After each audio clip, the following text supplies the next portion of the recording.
നമസ്കാരം. ഇന്ത്യയുടെ പ്രഥമ രാഷ്ട്രപതി ഡോക്ടർ രാജേന്ദ്ര പ്രസാദിനെയാണ് ഇന്ന് നിങ്ങൾക്ക് പരിചയപ്പെടുത്തുന്നത്. ബീഹാറിലെ സേരാദേയി ഗ്രാമത്തിൽ 1884 ഡിസംബർ 3 രാജേന്ദ്ര പ്രസാദ് ജനിച്ചത്. 1902 ഒന്നാം റാങ്കോട് സ്കൂൾ ജീവിതം പൂർത്തിയാക്കി. ഇൻ്റർമീഡിയറ്റ്, BA, MA പരീക്ഷകളും ഒന്നാമതായി തന്നെ പാസ്സായി. മുസാഫർപൂർ കോളേജിൽ അധ്യാപകനായി രാജേന്ദ്ര പ്രസാദ് ഔദ്യോഗിക ജീവിതം ആരംഭിച്ചു.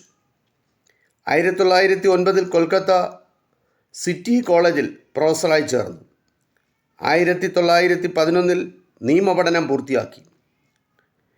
കൊൽക്കത്തയിലെ പേരെടുത്ത അഭിഭാഷകനായി രാജേന്ദ്ര പ്രസാദ് വളർന്നു.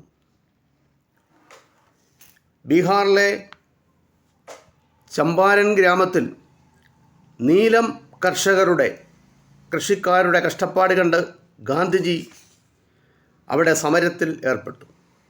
ഗാന്ധിജിയെ സഹായിക്കുന്നതിനും ഗാന്ധിജിക്ക് പിന്തുണ നൽകിക്കൊണ്ട് ആ സമരത്തിൽ രാജേന്ദ്ര പ്രസാദ് പങ്കെടുത്തു. ഗാന്ധിജിക്ക് ഈ ചെറുപ്പക്കാരനെ അന്ന് വളരെ ഇഷ്ടപ്പെട്ടു. മറ്റുള്ള ചെറുപ്പക്കാരോട് രാജേന്ദ്ര പ്രസാദിനെ മാതൃകയാക്കാൻ ഗാന്ധിജി ആഹ്വാനം ചെയ്തു. സ്വതന്ത്ര ഭാരതത്തിലെ ആദ്യത്തെ രാഷ്ട്രപതിയായി മാറിയ ഡോക്ടർ രാജേന്ദ്ര പ്രസാദ് എന്ന വ്യക്തിയെ കണ്ടെത്തിയത് നമ്മുടെ രാഷ്ട്രപിതാവ് മഹാത്മാഗാന്ധിയാണ്. 1911 അദ്ദേഹം കോൺഗ്രസിൽ ചേർന്നു. 1920 അഭിഭാഷക ജോലി ഉപേക്ഷിച്ച്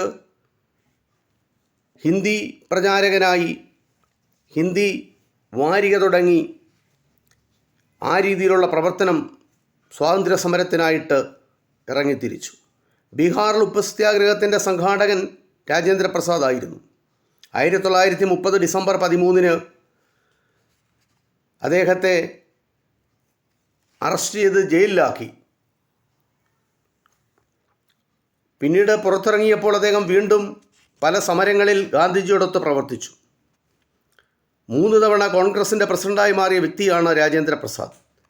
1934 ഒക്ടോബർ 24 ആദ്യം. സുഭാഷ് ചന്ദ്രബോസ് പ്രസിഡന്റ് സ്ഥാനം രാജിവെച്ചതിനെ തുടർന്നാണ് 1939 ആചാര്യ കൃപാലാനിയുടെ രാജിയെ തുടർന്ന് 1947 അദ്ദേഹം പ്രസിഡൻ്റായി. 1937 അലഹബാദ് യൂണിവേഴ്സിറ്റി രാജേന്ദ്ര പ്രസാദിനെ ഡോക്ടറേറ്റ് നൽകി ആദരിച്ചു. 1942 ക്വിറ്റ് ഇന്ത്യ സമരവുമായി ബന്ധപ്പെട്ട് 3 വർഷം ജയിലിലായി. ഇക്കാലത്ത് അദ്ദേഹം ഇന്ത്യയെക്കുറിച്ച് പഠിക്കുകയും ധാരാളം പഠനങ്ങൾ നടത്തി പുസ്തകരചനയിൽ മുഴുകി. ഇന്ത്യയുടെ ഭരണഘടന നിർമ്മിക്കുന്നതിന് കോൺസ്റ്റിറ്റ്യൂവൻ്റ് അസംബ്ലിയിൽ അധ്യക്ഷൻ രാജേന്ദ്ര പ്രസാദ് ആയിരുന്നു. 1950 ഇന്ത്യയുടെ ആദ്യ പ്രസിഡൻ്റായി രാജേന്ദ്ര പ്രസാദ് അധികാരമേറ്റു. ആത്മാർത്ഥമായ രാജ്യസേവനത്തിനുള്ള അംഗീകാരം അദ്ദേഹത്തെ വീണ്ടും രണ്ടാമതും 1957 ഇന്ത്യയുടെ 2ാമത്തെ പ്രസിഡൻ്റായി വീണ്ടും തിരഞ്ഞെടുത്തു.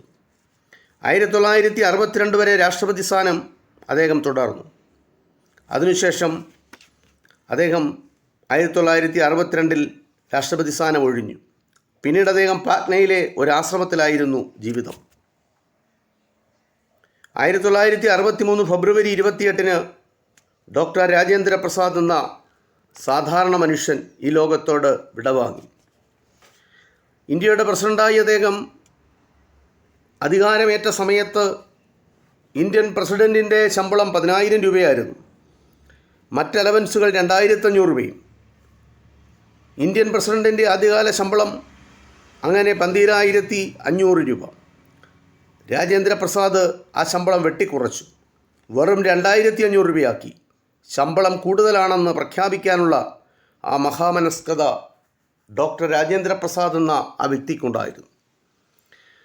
തികഞ്ഞ സസ്യഭക്ഷണ പ്രിയനായിരുന്നു രാജേന്ദ്ര പ്രസാദ്. യൂറോപ്യൻ രാജ്യങ്ങളിലൊക്കെ സന്ദർശനത്തിന് പോകുമ്പോൾ അദ്ദേഹം വെജിറ്റേറിയൻ ഹോട്ടലുകളുടെ പേര് അദ്ദേഹം ശേഖരിക്കുമായിരുന്നു. ലളിത ജീവിതമായിരുന്നു ഡോക്ടർ രാജേന്ദ്ര പ്രസാദ് നയിച്ചിരുന്നത്. വളരെ മാതൃകയായ ആദരണീയനായ ഒരു വ്യക്തിത്വമായിരുന്നു ഇന്ത്യയുടെ പ്രഥമ പ്രസിഡൻ്റായ ഡോക്ടർ രാജേന്ദ്ര പ്രസാദിൻ്റെ.